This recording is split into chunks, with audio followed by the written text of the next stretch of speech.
สุริยาไขแสงแห่งอาทิตย์ทุกชีวิตต้องดิ้นรนด้วยความหวัง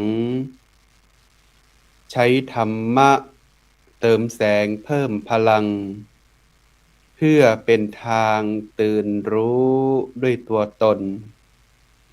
อรุณธรรมนำใจให้สว่างอรุณธรรมนำทางให้เกิดผลอรุณธรรมนำชีวิตไม่มืดมนอรุณธรรมนำตนพ้นอบายตื่นรู้คิด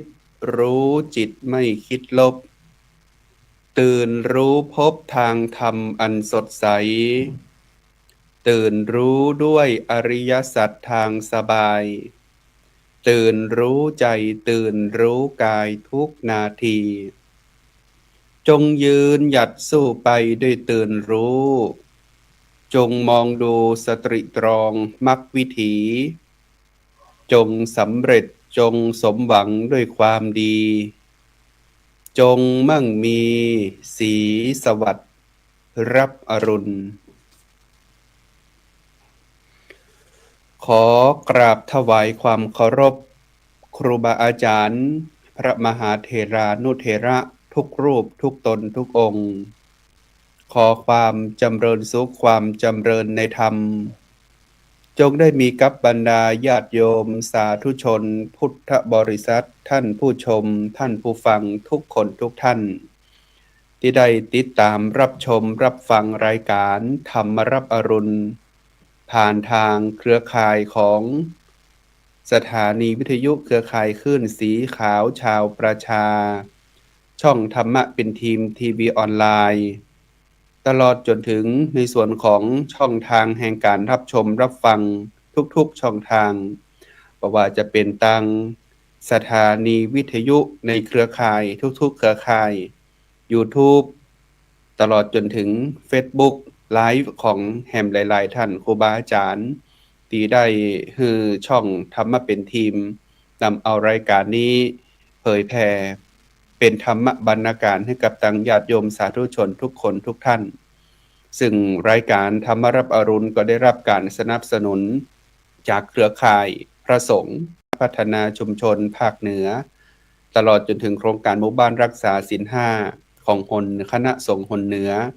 โดยหลวงพ่อท่านพระครูโสพลปริยัติวัดพระสิงห์และคณะสงฆ์จังหวัดเชียงใหม่คณะสงฆ์จังหวัดละปูนมจรวิทยาเขตเชียงใหม่มจรวิไลสงฆ์ละปูนตลอดจนถึงสถาบันของมจรในทุกๆแห่งในภาคเหนือตีได้ฮือตังครูบาอาจารย์พระสงฆ์เพราะว่าจะเป็นรุ่นเก่ารุ่นใหม่เนาะได้นำเอารายการธรรมรับอรุณพบปะผู้จากับตังญาติโยมสาธุชนกันเป็นประจำทุกๆเจ้าตั้งแต่เวลา 7 นาฬิกาถึง 7 นาฬิกา 30 นาทีโดยประมาณซึ่งในบัดนี้อาตมาภาพพระมหาอนุวัตทิตะเมโทเจ้าอาวาสวัดหนองประขอตำบลป่าซักอำเภอเมืองละปูนจังหวัดละปูนก็ได้มีโอกาสนำเอารายการธรรมรับอรุณมาพบปะ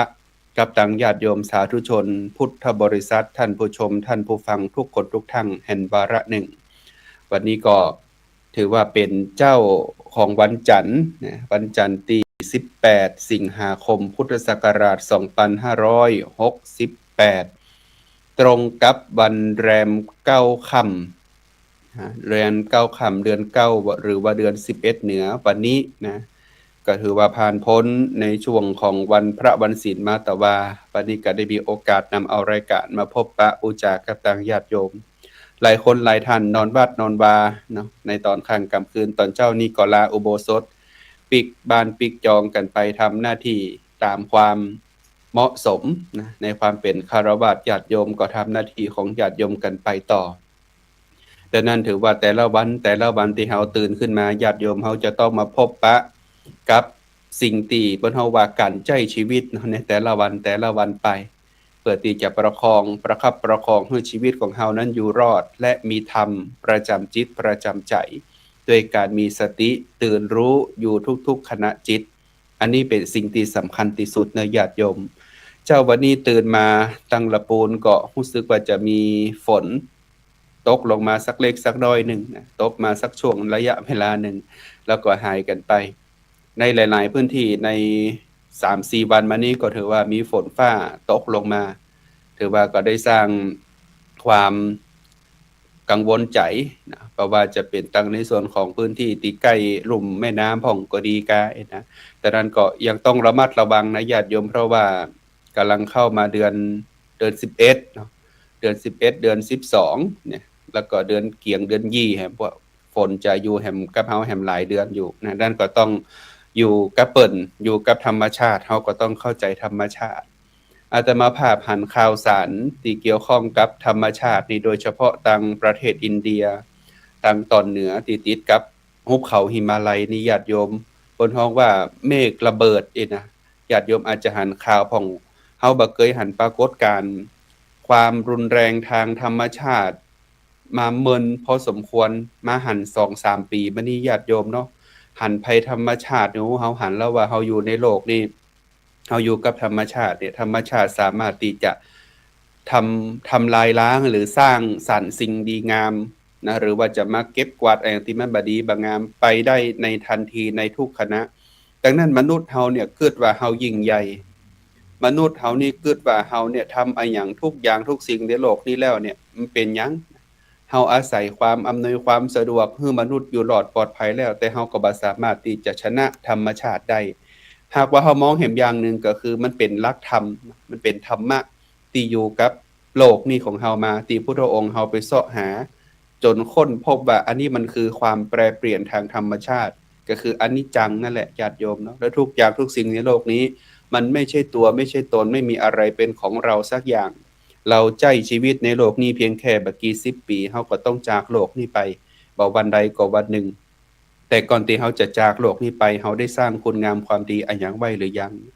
แต่วันนี้ญาติโยมอาตมาภาพหันข่าวสารในแห่งส่วนหนึ่งก็คือตังในเรื่องของภัยของมนุษย์เนี่ยนะนอกจากภัยธรรมชาติแล้วก็ยังมีภัยของมนุษย์เนี่ยมนุษย์ภัยเนี่ยเนาะบ่ว่าจะเป็นภัยที่มันทำลาย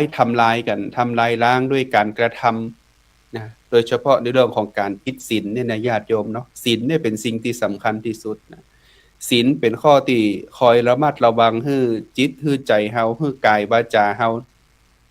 คือเกิดความดีงามและอยู่รวมกันอย่างสันติสุขในโลกนี้ได้ถึงวันนี้ภัยจากมนุษย์ภัยจากสิ่งที่อยู่รอบข้างเฮาโดยเฉพาะมนุษย์เนี่ยภัยอันเกิดจากมนุษย์นี่นะเฮาต้องบ่ต้องมองที่อื่นเลยนะญาติโยมเนาะมองที่ตัวเก่าก่อนเป็นอันแรกบางครั้งนี่เฮามองว่าอันนี้คือร่างกายของเฮาคือชีวิตเฮาคือตัวเฮาคืออัตตาไอ้เนาะคำว่าอัตตานี่ก็เป็นภัยอย่างหนึ่งละที่ทำร้ายตัวเฮานี่ญาติโยมและเฮาอยู่ด้วยกันในโลกนี้เนี่ยหากว่าเฮาบ่มองหันถึงกิเลสตัณหาที่มันเกิดขึ้นในจิตในใจเฮาบ่ว่าจะเกิดขึ้นจากความโลภความโกรธความหลงก็ดีอันนี้ก็เป็นภัยจากมนุษย์อันเกิดขึ้นจากภายในนะอันเกิดขึ้นจากภายในถ้าหากว่าเฮามองกันตามศัพท์ต่างเพิ่นฮ้องว่าทางพระพุทธอันต่างหลักวิชาการนะทางหลักวิชาการก็ดีมันจะมีคำว่า SWOT เนี่ยมันจะมีเรื่องของปัญหาภายนอกปัญหาภายในหรือปัจจัยภายนอกปัจจัยภายในปัจจัยภายในเนี่ยเฮามักจะลืมว่าเฮานั่นเป็นคนที่สร้างปัญหาให้ตัวเก่าก่อเป็นคนที่สร้างความทุกข์ให้ตัวเก่าก่อบางครั้งในญาติโยมเฮาใช้ชีวิตในแต่ละวันไปเนี่ยที่เฮาตื่นขึ้นมาในแต่ละเจ้าเนี่ยเฮาบ่เคยที่จะคิดมองตัวเก่าเลยนะมันก็เลยมีกรรมอู้กรรมหนึ่งที่เขามักจะมาอู้เล่นกันว่าเนี่ยโอ้ถ้ามัวโทษแต่ตัวเองแล้วเมื่อไหร่คนอื่นจะผิดนั่นในญาติโยมเนาะก็คนเฮาก็เลยมักจะมองโทษสิ่งที่เป็นปัจจัยภายนอกก่อนลืมมองปัจจัยภายในว่าเหตุผลที่ทำเมื่อเฮามีเป็นทุกข์เนี่ยหรือว่ามีปัญหาเกิดขึ้นเนี่ยมันเกิดขึ้นจากภายในเราหรือไม่โดยเฉพาะในที่ว่าเป็นมนุษย์เนี่ยนะมนุษย์อย่างเฮาเนี่ยนะตัวเฮาเนี่ยนั่งอยู่ที่นี่แหละเฮามันมีปัญหาอะหยังพ้องที่เกิดเข้ามาบางครั้งนี่ตู้เจ้าประสงค์เฮาก็บ่สามารถที่จะอยู่ทำการประกอบกิจหน้าที่ของตัวเก่าได้ให้สมบูรณ์แบบก็เพราะว่าเฮานั้นลืมว่ามันเป็นภัยต่อตัวเก่าลืมในภัยของตัวเก่าไปก็คือลืมกึดว่าเฮาอาจจะมีความโลภเฮาอาจจะมีความโกรธเฮาอาจจะมีความหลง ที่เข้ามากระทบกับตัวเก่านักขนาดไหนและบ่สามารถที่จะสู้เอาชนะกิเลสตัณหาต่างๆนานาได้อันนี้เป็นสิ่งที่สำคัญนะญาติโยมเราก็ต้องมองว่าภัยที่มันเกิดขึ้นจากมนุษย์เนี่ยก็คือเฮาอย่าลืมว่าเฮานี่ก็คือมนุษย์นั่นแหละเราอย่าลืมมองว่าปัจจัยที่มันเกิดปัญหาก็เกิดขึ้นจากเราเองเช่นกันตุเจ้าประสงค์บางตนบางองค์นี่ญาติโยมเนาะครูบาอาจารย์เฮาก็จะหันว่าหลายตนหลายองค์ที่เป็นตุเจ้าที่บวชมาเพื่อหนีปัญหาหนีในเรื่องของบ่ได้มีความศรัทธาต่อพระรัตนตรัยอย่างแท้จริงหนีเข้ามาบวชตามเปื้อนตามฝูงนะบวชเข้ามาแล้วก็คิดว่าจะสบายอยู่กันเป็นเรียบร้อยแล้วปุ๊บนี่ญาติโยมสุดท้ายก็ทำให้เกิดปัญหาต่างๆนานาในพระพุทธศาสนาเกิดขึ้นแล้วก็เลยเป็นสิ่งที่ทำให้คนต่างนอกเข้ามาปรามาสว่าตุเจ้าพระสงฆ์ก็เป็นอย่างนั้นแหละทำแค่นั้นแหละเห็นนะก็เธอทำหน้าที่เพียงแค่ตื่นเจ้าขึ้นมาเสาะหากินกันไปเรียบร้อยนะขอตานเปิ้นกินเนี่ยอันนี้ก็มีสิ่งตีคนที่เปิ้นเข้ามาประมาทเนาะภัยอันเกิดจากปัจจัยภายนอกแล้วญาติโยมทั้งหลายเฮาก็ปฏิเสธบ่ได้ว่าเฮาบ่สามารถที่จะไปบังคับให้ไขมาเป็นดังใจเฮาได้หมดดังนั้น100คนก็100ความคิดตลอดจนถึงว่า1,000คนก็พันความคิดหมื่นคนก็หมื่นความคิดผ่านพ้นไปแล้วนี่ญาติโยมทั้งหลายตึงโมดตึงมวลแล้วเนี่ยในมนุษย์โลกเฮาเนี่ยเฮาอยู่ด้วยกันเป็นล้านๆคนมันก็ต้องมีเป็นล้านความคิดบ่แหละบ่มีใครที่จะมีความคิดเหมือนเฮาทั้งหมดดังนั้นมุมมองของคนต่างนอกที่เข้ามองเข้ามาเพราะว่าจะเป็นการที่เปิ้นจะมาว่าเฮาก็ดีเนี่ยบางครั้งบางสิ่งบางอย่างนี่ญาติโยมทั้งหลายภัยเหล่าเนี้ยมันเกิดขึ้นจากการที่ทุกๆคนก็อยากจะให้มันเป็นไปตามจิตตามใจของเฮานั่นแหละตามจิตตามใจของเปิ้นนั่นแหละเนาะแต่เปิ้นก็ลืมมองว่ามันก็บ่สามารถที่จะบังคับให้เป็นไปตามจิตตามใจของใครของมันได้แต่นั้นญาติโยมเฮาต้องรู้ตัวเก่านะรู้ตัวเก่าเป็นเบื้องต้นว่าถึงวันเนี้ยมันมีปัญหาที่เกิดขึ้นในพระพุทธศาสนาเองก็ดีมีปัญหาเกิดขึ้นกับตัวเฮาเองก็ดีเนี่ยปัจจัยหลักๆแล้วมันมาจากอะหยังบางคนใช้ชีวิตนี่เอาชีวิตไปแขวนกับปากของคนอื่นนี่ญาติโยมเนาะคนอื่นเปิ้นว่าฮือกะเนี่ยก็บ่มีความเชื่อมั่นบ่มีความมั่นใจในการที่จะทำการทำงานแล้วนะคนอื่นเปิ้นจี้ไปอย่างอั้นไปอย่างนี้โลเลละนะดังนั้นชีวิตของมนุษย์เฮาเนี่ยหรือว่าเฮาจะใช้ชีวิตให้ประสบความสำเร็จหรือมีความสุขเนี่ยเราอย่าเอาชีวิตไปแขวนกับความคาดหวังของคนอื่นเมื่อความคาดหวังของคนอื่นเนี่ยมันเฮาทำตัวเก่าให้มันบ่เหมือนตัวเก่าทำตัวเก่าให้มันเหมือนตามที่คนอื่นคาดหวังเนี่ยมันก็ลำบากนะดังนั้นการเฮาต้องรู้ว่าเฮามีบทบาทเฮามีหน้าที่อะหยังในชุมชนในสังคมแล้วก็เฮามีบทบาทหน้าที่อะหยังที่จะสามารถทำการทำงานหรือใช้ชีวิตในแต่ละวันได้และแถมอย่างหนึ่งญาติโยมเราอย่าลืมว่าเราเนี่ยไม่สามารถที่จะเป็นเจ้าของทุกอย่างในโลกนี้ได้เฮาใช้ชีวิตในโลกนี้เพียงแค่ยืมเปิ้นมาอาศัยอยู่ร่างกายสังขารนี้ก็คือจิตใจอาศัยอยู่เพียงแค่บักกี่10ปีก็ต้องจากโลกนี้ไปบ้านจองหอเรือนรถราบ้านช่องสมบัติผลัดกันชมทั้งหมดญาติโยมถึงเวลาตายจากกันไปแล้วเฮาก็บ่สามารถที่จะนำเอาหยังติดตัวไปได้สักอย่างนอกจากคุณงามความดีตลอดจนถึงความชั่วบาปอกุศลทั้งหลายที่จะติดเนื้อติดตัวเฮาไปอาตมาภาพได้เอาธรรมะลงไปในเจ้าวันนี้ในเพจของทางวัดหนองปอขอว่าญาติโยมทุกคนทุกท่านเนาะเวลาเฮาเกิดมาในแต่ละวันเนี่ยเฮาตื่นมาในแต่ละวันเนี่ยเฮาแสวงหาความสุขกันตึงมดตึงมวลนะเพื่อที่จะดับทุกข์นะญาติโยมเวลาเฮาจะดับทุกข์เนี่ยเฮาก็คิดมองว่าเฮาอยู่ที่นี่บ่มีความสุขเฮาก็ต้องเสาะไปหาความสุขที่อื่นบางคนนี่เสาะแสวงหาความสุขด้วยการที่วันนี้มันร้อนเฮ้ยไปเสาะหาแอร์เย็นๆเตียวแอวอยู่บ้านก็เปลืองไฟไปอยู่ห้างสรรพสินค้าไปนั่งกินกาแฟนะหรือว่าไปเสาะเลือกซื้อของบางครั้งก็บ่ซื้อสักกำเตียวแอวบ่ได้นะค่าเวลาไปปันๆนะบางคนนี่ฆราวาสบางคนบางท่านก็เข้าไปดูหนังฟังเพลงในสถานที่ต่างๆนานาตามที่ตัวเราเคยไปแล้วก็คิดว่ามันมีความสุขญาติโยมเนาะ ตลอดจนถึงบางคนบางท่านอาจจะไปแอวทะเลภูเขาแม่น้ำเข้าไปในถ้ำนะไปชมความงามไปแสวงหาความงดงามต่างๆนานาเหล่านั้นซึ่งมันเป็นความสุขในเปลือกนอกหมดเลยญาติโยมมันฉาบฉวยหมดเลยบางคนว่าอกหักก็ต้องไปนั่งกินเหล้ากะนะไปนั่งสูบบุหรี่นะเพื่อที่จะแก้เครียดกะอย่างอันนั้นเป็นสิ่งที่เปลือกนอกทั้งหมดเลยคนเฮาเมื่อว่ามนุษย์เฮาเนี่ยแสวงหาความสุขที่อยู่ข้างนอกเลยคิดว่าสิ่งเหล่านั้นน่ะมันคือความสุขที่จริงแล้วสิ่งเหล่านั้นไม่ใช่ความสุขเลยญาติโยมเรากำลังหลงในอามิตรเรากำลังหลงในวัตถุต่างๆนานาที่มันเข้ามากระทบเพื่อที่จะบอกว่าอันนี้คือความสุขที่จริงแล้วญาติโยมความทุกข์ความสุขมันอยู่ที่ไหนความทุกข์ความสุขก็อยู่ที่ตัวเฮานี่แหละเนาะมันมีนิทานเล่าอยู่ว่ามันมียักษ์อยู่4 ตนญาติโยมมียักษ์อยู่4 ตนมาอู้จากันว่ามนุษย์ทั้งหลายเนี่ยมันเสาะหาแสวงความสุขกันถึงวันเราจะเอาความสุขของมนุษย์ไปซ่อนไว้ที่ไหนดีนะยักษ์ตนแรกก็บอกว่ามนุษย์มันชอบหนีปัญหาขึ้นไปบนภูเขาบ้างเราเอาความสุขไปซ่อนไว้บนภูเขาดีไหมเนี่ยก็บ่ได้นะยักษ์ตนที่2ก็บอกว่าโอ้ไม่ได้มั่งบนภูเขามนุษย์มันขึ้นไปได้ง่ายนะเดี๋ยวมันก็ไปเจออย่างนั้นเราเอาไปไว้ในถ้ำได้ไหมเนี่ย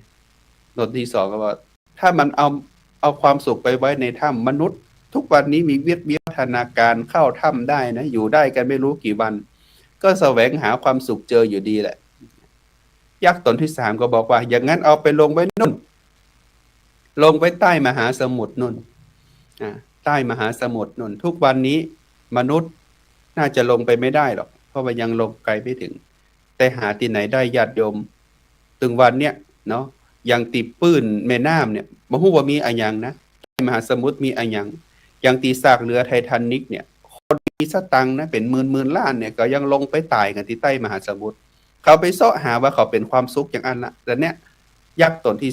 3ก็บอกว่าเอาไปไว้ใต้มหาสมุทรยักษ์ตนที่4ก็บอกว่าโอ้ท่านทั้งหลายท่านหลงแล้ว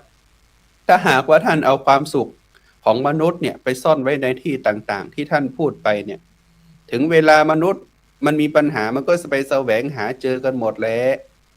ดังนั้นเราก็ต้องเอาไปซ่อนในที่มนุษย์มันหาไม่เจอที่มันมองข้ามนั่นก็คือเอาไปไว้ในใจของมนุษย์นั่นแหละนะเนี่ยมนุษย์มันชอบมองข้ามตัวเก่าญาติโยมก็เลยบอกว่าเฮาเลยเสาะหาแสวงหาความสุขปะกันสักเตือเพราะเฮามองแต่ข้างนอกไม่ได้มองในใจตนเลยไม่ได้มองในจิตใจของตนเลยตลอดจนถึงทานศีลภาวนาเนี่ยเป็นบุญกิริยาวัตถุที่จะนำมาซึ่งความสุขเป็นกุศลเนี่ยกุศลคุณงามความดีเนี่ยเฮาก็บ่เคยที่จะกระทำให้จิตใจของเฮาเบิกบานในทานศีลภาวนาเลยเนาะในธรรมนิพพานสูตรมันบอกว่าหันเปิ้นประทานก็เต้านับทานไปใจเนี่ยบ่ได้เข้าใจความหมายของการว่าทานและแบ่งปันศีลคืออะหยังก็บ่ฮู้เลยเนี่ยแต่ว่านี่ครูบาอาจารย์ทุกเจ้าประสงค์หลายตนหลายองค์โดยเฉพาะโครงการหมู่บ้านศีล5หนเหนือเนี่ยโดยการนำของพระเดชพระคุณท่านเจ้าคุณพระเทพรัตนนายกประธานโครงการหมู่บ้านรักษาศีล5หนเหนือพร้อมกับทางท่านอาจารย์เลขาท่านพระครูโสพลปริยัติเนี่ยก็ได้นำเอาสิ่งที่คณะสงฆ์เฮาขับเคลื่อนงานในแต่ละชุมชนเนี่ยไปมองหาว่าในแต่ละพื้นที่ในทั้งตึงมวล16จังหวัดในภาคเหนือเฮาเนี่ยในการขับเคลื่อนงานหมู่บ้านรักษาศีล5เนี่ยศีลจะนำมาซึ่งความสุขให้เกิดขึ้นในชุมชนเกิดสันติสุขในชุมชนสร้างอาชีพสร้างความเป็นมนุษย์สร้างความเป็นบวรให้เกิดขึ้นในชุมชนเฮาได้จริงหรือไม่ดังนั้นบุคคลใดประพฤติธรรมบุคคลใดรักษาศีลจะหันความสุขจะหันเรื่องของสิ่งที่เฮาเป้าหมายปลายทางเดียวกันว่าอันนี้คือเป้าหมายแห่งการรักษาศีลการภาวนาคือการสร้างคุณงามความดีนี่ญาติโยมทั้งหลายมนุษย์เนี่ยบ่เคยที่จะคิดภาวนาเลยบางคนคิดว่าการภาวนาคือการนั่งหลับตาภาวนายุบหนอพองหนอพุทโธกันนะที่จริงภาวนาถ้าแปลความหมายแล้วหมายถึงคุณงามความดีสร้างคุณงามความดีแค่พูดออกมาดีๆก็เป็นสีแก่ปากแล้วแค่คิดออกมาดีๆเนี่ยญาติโยมมันก็เป็นการสร้างภาวนาแล้วคิดดีพูดดีทำดีเนี่ยเป็นสิ่งที่เป็นการสร้างภาวนาและทำหน้าที่ของตนให้มันดีที่สุดอย่างหน้าที่ในความเป็นตู้เจ้าประสงค์ หน้าที่ในความเป็นพ่อเป็นแม่เป็นครูบาอาจารย์เป็นคุณหมอเป็นตำรวจนะตลอดจนถึงเป็นบุคคลที่เป็นตัวแทนของพี่น้องประชาชนกะเนาะเป็นผู้ใหญ่บ้านเป็นกำนันเป็นสอบตเป็นสมาชิกเทศบาลเนี่ยเขาก็ต้องทำหน้าที่ของตัวเก่าให้ดีที่สุดเพื่อเป็นการสร้างภาวนาละและสิ่งแห่งอย่างหนึ่งญาติโยมทั้งหลายเฮาอย่าใช้ชีวิตของเฮาเนี่ยไปด้อยค่าหรือไปเบียดบังหรือเอาความคิดของตัวเก่าเนี่ยไปทำลายผู้อื่นซึ่งสิ่งเราเนี่ยมันจะเป็นสิ่งที่สร้างความแตกแยกตลอดจนถึงความเปิดห้องว่าปัญหาต่างๆที่มันโตยขึ้นมาในชุมชนและสังคมเขานักมากมายเหลือเกินดังนั้นญาติโยมทั้งหลายมนุษย์เฮาเนี่ยเสาะแสวงหาความสุขที่อยู่ตั้งนอกกันเกินไปจนลืมว่าความสุขที่อยู่ตั้งในมันอยู่ใกล้เฮาเพียงแค่เอื้อมเหมือนเฮานั่งเฝ้ามองดูดาวตกกับญาติโยมทั้งหลายเนาะดาวตกเนี่ยหากว่าใครเคยพอนี่นะโอ้ยนั่งรอเมินเหลือเกินถึงเวลาแล้วปุ๊บเนี่ยถ้ามันตกมาในเฮาก้มหน้าพอเห็นมันตกไปเห็นละเนี่ยก็เหมือนกันนั่นแหละว่าเฮาเสาะแสวงหาสิ่งที่มันอยู่ตั้งนอกอะนักเกินไปแต่ลืมมองใกล้ๆตัวเก่าเนาะดังนั้นความสุขอยู่ที่ตัวเฮานี่เนอะความทุกข์ก็อยู่ที่ตัวเฮานี่แหละอาตมาภาพบอกว่าอยากจะมีความสุขก็ต้องรู้ตนรู้โลกแล้วก็รู้ธรรม3อย่างนี้ญาติโยมรู้ตนคืออะไรหยังรู้ตนก็คือรู้ว่าตัวเองนั้นมีกิเลสอะไรที่เข้ามาครอบงำจิตครอบงำใจของเฮาพ่องในแต่ละวันมีความโลภเกิดขึ้นกับเฮากี่ครั้งมีความโกรธเกิดขึ้นกับเฮากี่ครั้งมีความลุ่มหลงมัวเมาเกิดขึ้นกับเฮากี่ครั้งนี่คือคำว่ารู้ตนถ้าใครรู้ตนได้ความสุขก็จะบังเกิดขึ้นกับเราประการถัดมาคือรู้โลกญาติโยมทั้งหลายโลกที่แปลว่าโลกเนี่ยนะโลกคือที่อยู่อาศัยโลกคือแผ่นดินโลกคือหมู่สัตว์เราต้องรู้โลกรู้อย่างนี้รู้ยังไงล่ะรู้ว่าสิ่งต่างๆนานาที่เกิดขึ้นในโลกนี้มันเกิดขึ้นอาศัยเกื้อกูลซึ่งกันและกันโลกนี้มีกรรมโลกนี้ทุกคนมีกรรมสัตว์ทุกคนมีกรรมเป็นกรรมมีกรรมเป็นของตนเท่ากับต้องรู้โลกรู้โลกเท่ากับรู้กรรมกรรมคือการกระทำกระทำนั้นหากว่าเราอยากจะให้โลกมีความสุขก็ต้องรู้สันติและเมตตาต้องกระทำซึ่งความสงบและความเมตตาเกื้อกูลอาทรซึ่งกันและกันดังนั้นเมื่อรู้โลกแล้วในญาติโยมก็จะทำให้เรามีความสุขได้ประกาศถัดมาคือรู้ธรรมรู้ธรรมคืออะไรอย่างญาติโยมทุกคนทุกท่านอาตมาภาพคิดว่าการรู้ธรรมของเราที่ดีที่สุดเราต้องรู้โลกกระทำโลกกระทำทั้ง8ว่าในโลกนี้มันมีสุขมีทุกข์มีสรรเสริญมีนินทามีได้ลาภก็ต้องเสื่อมลาภได้ยศก็ต้องเสื่อมยศนี่คือต้องรู้โลกกระทำและรู้อะไรอีกรู้โลกรู้ธรรมเนี่ยรู้ธรรมในญาติโยมเวลาเรารู้ธรรมแห่งประการหนึ่งคือเราต้องรู้ธรรมที่ชื่อว่าไตรลักษณ์สรรพสิ่งในโลกนี้ล้วนเป็นทุกข์ไม่เที่ยงและไม่ใช่ตัวใช่ตนหากว่าเราได้มองหันอย่างนี้แล้วรู้อย่างนี้แล้วนะรู้ตนรู้โลกรู้ธรรมเราก็จะทำให้ชีวิตของเราในแต่ละวันมีความสุขแล้วก็อย่าลืมว่าเราจะต้องใช้ชีวิตร่วมกันกับผู้อื่นในโลกนี้ไม่ใช่มีแค่เราพระอาจารย์อยากจะฝากกับญาติโยมสาธุชนทุกคนทุกท่านไว้ว่าศาสนาในโลกนี้มีหลากหลายศาสนามากมีหลากหลายลัทธิความเชื่อมากแต่เราไม่เคยไปดูถูกหรือเหยียดหยามหรือการที่จะปรามาสความเชื่อของบุคคลใดในโลกนี้เพราะทุกคนก็ต้องมีความเชื่อความศรัทธานั้นจะนำมาซึ่งหลักแห่งการยึดเหนี่ยวในการใช้ชีวิตที่ถูกต้องดีงามศาสนาพุทธก็มีแนวทางของศาสนาพุทธมีพระรัตนตรัยมีธรรมเป็นหลักชัยในการเคลื่อนไปอริยสัจสี่มรรคมีองค์8มีทานมีศีลมีภาวนาเป็นหลักในการประพฤติปฏิบัติที่ถูกต้องดีงามของความเป็นพุทธศาสนิกชนศาสนาอื่นก็มีหลักการมีวิธีการมีธรรมะหรือกรรมสอนที่คือศาสนิกของตนนั้นประพฤติปฏิบัติเพื่อเกิดสันติในโลกนี้เช่นเดียวกันดังนั้นเราอยู่ร่วมกันในโลกนี้เราอย่าไปดูถูกดูแคลนกันนะญาติโยมเนาะ เราต้องเกื้อกูลอาศัยเพื่อที่จะทำให้ชีวิตของเราในแต่ละวันนั้นมีความสุขเกื้อกูลกันไปเพราะบ่วันใดก็วันหนึ่งวันพรุ่งนี้อาจจะบ่มีตู้เจ้าตัวนี้มานั่งเตดแล้วก็ได้เพราะว่าความตายเป็นสิ่งที่ใกล้เราที่สุดเราไม่รู้เลยว่าเราจะตายวันไหนตายเวลาไหนตายในอาการอย่างไรดังนั้นอยู่ปัจจุบันนี้ก็ต้องทำวันนี้ให้ดีที่สุดใครจะไปรู้ว่าพรุ่งนี้จะมีใหม่สำหรับเราหรือไม่ดังนั้นฝากคือกตังญาติโยมทุกคนทุกท่านเนอร์เสาะแสวงหาความสุขจะไปเสาะแสวงหาความสุขตั้งนอกคือเสาะแสวงหาความสุขข้างในนี่แหละตลอดจนถึงให้เฮานั้นสร้างบุญสร้างกุศลตามบุญกริยาวัตถุทั้ง3ประการคือทานศีลภาวนาคือครบถ้วนบริบูรณ์แค่นี้เราก็เป็นมนุษย์เป็นบุคคลที่ชื่อว่าพบพระพุทธศาสนาอย่างสมบูรณ์แล้วตอนนั้นวันนี้ธรรมบรรณาการตลอดระยะเวลา30นาทีที่ผ่านมาคงจะเป็นประโยชน์ต่อศรัทธาญาติโยมทุกคนทุกท่านบ่มากก็น้อยหากว่าท่านทั้งหลายจะติชมรายการหรือให้กำลังใจอาตมาภาพก็สามารถที่จะติดต่อกันเข้ามาได้ที่หมายเลขโทรศัพท์0817831764 หรือจะเข้ามาแอลที่วัดหนองประขอตำบลป่าซักอำเภอเมืองละปูนจังหวัดละปูนมาให้กำลังใจกันแนะนำรายการกันได้หากว่ารายการนี้จะบ่สามารถดำเนินไปได้ก็หากว่าญาติโยมทั้งหลายบ่ได้ช่วยเหลือเกื้อกูลแล้วก็รับฟังรายการกันโดยทุกๆวัน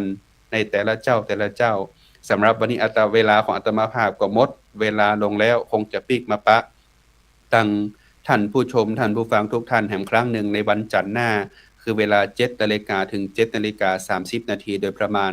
สำหรับวันนี้ขอนำเอารายการจากลาท่านผู้ชมท่านผู้ฟังทุกคนทุกท่านไปก่อน